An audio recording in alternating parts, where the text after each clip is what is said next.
নহ'ব দিনৰ মানে কিছুমান আৰু দেই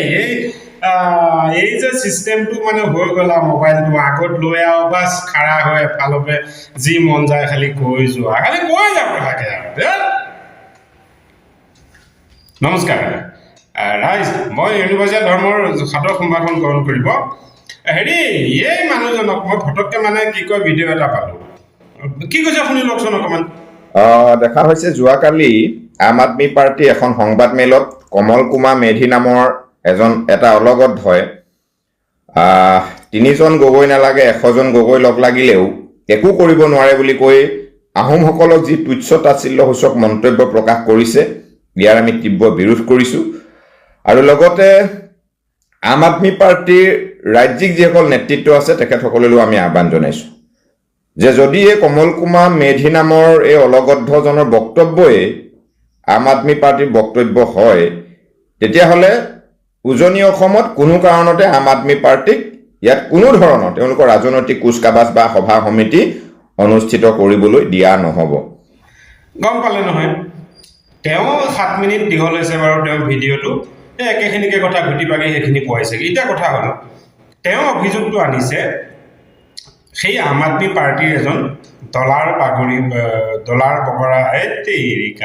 ডলাৰ বগৰীৰ দৰে বাগৰি ফুৰা মানে দল বগৰা বোলে সেইজন কোনোবা এজন মানুহে তেওঁ কোনোবা এটা নিউজ চেনেলৰ মানে সংবাদ মাধ্যমৰ সন্মুখত তেওঁৰ বক্তব্য হেনো বোলে ৰাখিছিল এই যে যোৱা সপ্তাহত আৰু ধৰি লওক সেইটো ৩জন গগৈ যে লগ হৈ যে হাত মুঠি মিলাইছিল যে সেই কথাটোতে হেনো বোলে তেওঁ কৈছিল আৰু আম আদমিৰ সেই ল'ৰাজনে নে মানুহজনে মই ভিডিঅ'টো দেখা নাই এখেতক সেই এতিয়া পাই পেলাই ফটককৈ মানে মোৰ খং উঠি গ'ল কথাটো হ'ল এইটোৱে যিকোনো মানুহে বাৰু কিছুমান কথা ক'লে দেখিবলৈ ভাল এওঁক আজি অলপ দিনৰ পৰা মই আপোনাৰ ইয়াৰ ছ'চিয়েল মিডিয়াতে পাই আছোঁ মানে তেওঁ অকণ প্ৰতিবাদী কণ্ঠীৰ দৰে আৰু ধৰি লওক কথা কিছুমান কৈ থাকে এতিয়া কথা হ'ল তেওঁ মানে এই ভুলটো মোৰ এইকাৰণে খং উঠিছে যিকোনো মানুহে বাৰু কিবা কিবি কৈছে বেলেগ কথা কিন্তু আপোনাৰ দৰে এজন মানে কি আৰু প্ৰতিবাদী কণ্ঠী মানুহ এজনে এনেকৈ মানে কথা এটা মানে ৰাজনীতি কৰিলে ভাল নালাগে চাওক দেই আম আদমি পাৰ্টিটো মই সেইটো বাদেই দিয়ক সেইটো অসমত নহয় বুলি মই আগতে কৈ থৈছোঁ আৰু যি কি নহওক কোনোবা ডলাৰ বাগৰি মেলি কৰি গৈ যেনিবা ক'ৰবাত খাৰা হৈছেগৈ আম আদমি পাৰ্টিতে যেনিবা জাউডালকে হাতত লৈছেগৈ এতিয়া তেওঁ কি বুলি কৈছে কিবা এটা গালি দিছে নহয় এইটো তেওঁক মানে বেয়াকৈ বাৰু যি কি নহওক তেওঁ এটা কথা আনিবলৈ কৈছিল কি কৈছে ৩জন গগৈ নালাগে আৰু এসোপাও গগৈ আহিলেও বোলে একো কৰিব নোৱাৰে আৰু সেই কথাটোকে আমাৰ এই বান্ধৱীজনে তেওঁ কি কৈছে কথাটো মানে হেৰি কি এনেকৈ কথাবিলাক কয় আপুনি কিয় আপুনি এনেকৈ গাত পাতি লৈছে মানে কি মানে বাছ খালি মানে আৰু কৈছোঁ নহয় সুবিধা এটা পাবহে লাগে পিহা এটা দি খালি যেনে তেনে গোটেইখিনি মানে কেতিয়া ক'লে যদি কৈছে আপুনি সেই ভিডিঅ'টো নিদিলে কিয় আপুনিয়ে কৈছে যে তেওঁ কৈছে ৩টা গগৈ নালাগে বহুতা গগৈ আহিলেও একো কৰিব নোৱাৰে সেই কথাটোত ক'ত তেওঁ আপোনালোকৰ মানে সেই ধৰি লওক কি বুলি কয় গোটেই আহোম জনগোষ্ঠীটোক মানে জাতিটোক মানে গগৈ উপাধিধাৰীসকলক তেওঁ বদনাম কৰিলেহে ৩জন গগৈ ৩টা বিৰোধী বিষম দলৰ দলপতি তেওঁলোক ৩জন বিষম দলৰ দলপতি হৈ তেখেতলোকে ৰাজনীতি মুনাফাৰ কাৰণে ওলাই আহিছে দালালি কৰিবলৈ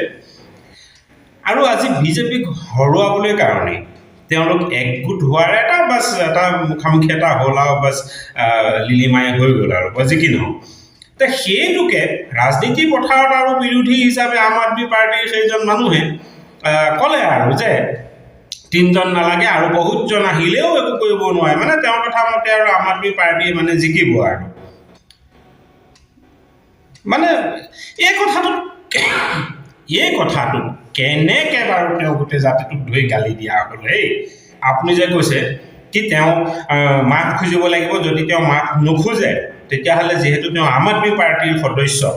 তেতিয়া গতিকে আম আদমি পাৰ্টিয়ে বিচাৰটো কৰিব লাগিব অন্যথা আম আদমি পাৰ্টিক আমি কোনো ধৰণৰ মেল মিটিং কৰিবলৈ আমাৰ ডিষ্ট্ৰিক্টলৈ মানে সোমাবলৈ নিদিওঁ কি মানে এইখন আপুনি মানে ভাবিছে আৰু এই সুবিধা এটা লওঁ লৈ পেলাই আহোম মানুহ গোটেইখিনি ফালি লৈ আহোঁ, মোৰ দললৈ লৈ আহোঁ, জিকাওঁ, মই মানে অকণমান নাচনি মাৰোঁ। চাওক, কিছুমান বেলেগ কিছুমান মানুহে কিছুমান কথা ক'লে দেখিবলৈ ভাল, নালাগা জেঙত লাগি যায়, কাজিয়া পেচাল লাগে। আপুনি এজন জানা বুজা ওকালতি কৰা মানুহ, ওকালতি মানে পঢ়া শুনা সেয়া মিছা কঠীয়া উকিলটোৰ কথা কোৱা নাই, এইটো মানে আমাৰ নিচিনা এনেকৈ ফেচবুকত আহি যে ওকালতি কৰা যে আপুনি মানুহ, আপুনি এই কথাটো কেনেকৈ আপুনি ইমান নুবুজিলে, মানে আপুনি এনেকৈ ভুলকৈ ক'লে। চাওক দেই, মই এজন সাধাৰণ মানুহ, মই ওকালতি কৰোঁ। মোৰ ওকালতিবোৰ চাবচোন, মই যুক্তিসংগত কৰোঁ। ক'ৰবাত মই সমৰ্থন কৰিছোঁ, ক'ৰবাত মই বিৰোধ কৰিছোঁ। বিৰোধ কৰা মানুহজনকে কোনোবাটো ক্ষেত্ৰত মই সমৰ্থনো কৰিছোঁ। এইটো এটা সময়ৰ লগত মানুহৰ চিন্তাধাৰাই পৰিৱৰ্তন কৰে, সেইটো এটা বেলেগ কথা। কিন্তু আপুনি একেবাৰে মিছা মিছিকৈ সেই মানুহটোৰ ওপৰত মানে জেং এটা জাপি দি পেলাই আপুনি এইখন কিহৰ মানে গণ্ডগোল কৰিব বিচাৰিছে? খালি ক্ষমা খোজক, ক্ষমা খোজক। মই এতিয়া কৈছোঁ শুনক, আপুনি যদি ভাবিছে আপোনাক অপমান কৰিছে, এতিয়া যাওক না, কি ক্ষমা খোজক কৰি পেলাই 420 মানুহৰ নিচিনা কৈ থাকে, ধৰি আনি নেলুপাতত ধৰি খাৰা কৰি থাকে চামি বহাই দি কওক না, যুক্তি দিয়ক। আপুনি ক'ত আপোনাক তেওঁ অপমান কৰিছে, ক'ত তেওঁ গোটেই জাতিটোক অপমান কৰিছে? হ'ব, ৰাখিছোঁ। মিছামিছি এনেই টেনশ্যনবিলাক দি থাকে। কামৰ পৰা আহিলোঁ, গা পা ধুব লাগে, আৰু এতিয়া আপোনাৰ সেই কথাটো শুনি ভাবিছোঁ বোলো নাই, কৈ নিদিলে নহ'ব। এনেকুৱা জেং কৰা মানুহ কিছুমান খালি ভাবিছে কি আহোম মানুহ গোটেইখিনি মানে আপুনি হাত কৰি লওঁ, লৈ পেলাই আপুনি সুকীয়াকৈ আপোনাৰ মানে কি জুলুঙাটো ভৰাওঁ। চাওক, কথা কোৱা অধিকাৰ সকলোৰে আছে, যুক্তি ৰাখি কথা কওক। বেযুক্তি কিছুমান ধং দি নিজৰ মূৰ্খতা পৰিচয় নিদিব। কোন হয় আপুনি, আপোনাৰ নামো নাজানো, সেইজনৰ নামো নাজানো। আপোনাৰ মানে অলপ যুক্তিবাদী মানুহ হিচাপে আপোনাৰ কথাত এনেকুৱা এটা মানে ভেলুলেছ মই যুক্তি পাইহে আপোনাক কৈছোঁ। ঠিক আছে, ৰাখিছোঁ। ৰাইজ কৃষ্ণ, 9টা বাজু হৈছে, 15 মিনিট আছে, গা পা ধুওঁগৈ। জয় হিন্দ, জয় শ্ৰীৰাম। শেহত কৈ থওঁ, বিজেপি চৰকাৰে আকৌ অসমত আহিব, আৰু আমি সকলোৱে সমৰ্থন কৰিব লাগিব। ক'ৰবাত অপাৰেশ্যনত ক'ৰবাত ইছ্যু আছে, আমি সেইবিলাক অভিযোগ কৰি আমি ট্ৰাইট কৰিব লাগিব, কিন্তু চৰকাৰ বিজেপিয়ে থাকিব লাগিব। বিজেপি চৰকাৰৰ অবিহনে অসমত কংগ্ৰেছটো বাদ দিয়ক, এইটো আমাৰ চিৰশত্ৰু দল, কাৰণ গোটেই বাংলাদেশী মুছলমানৰ বেহা পাতি দিলে কংগ্ৰেছে। আৰু অখিল গগৈ কোন? অখিল গগৈটো আৰু সেই দাড়ি টুপি লুংগিৰে ভক্ত। আৰু এইটো আমাৰ আজমলৰ ভায়েক নে পুতেক এটাই যে কৈছিলে, আমাৰ দাড়ি টুপি লুংগিৰ মানুহে থকাৰ সৈতে লাগতো,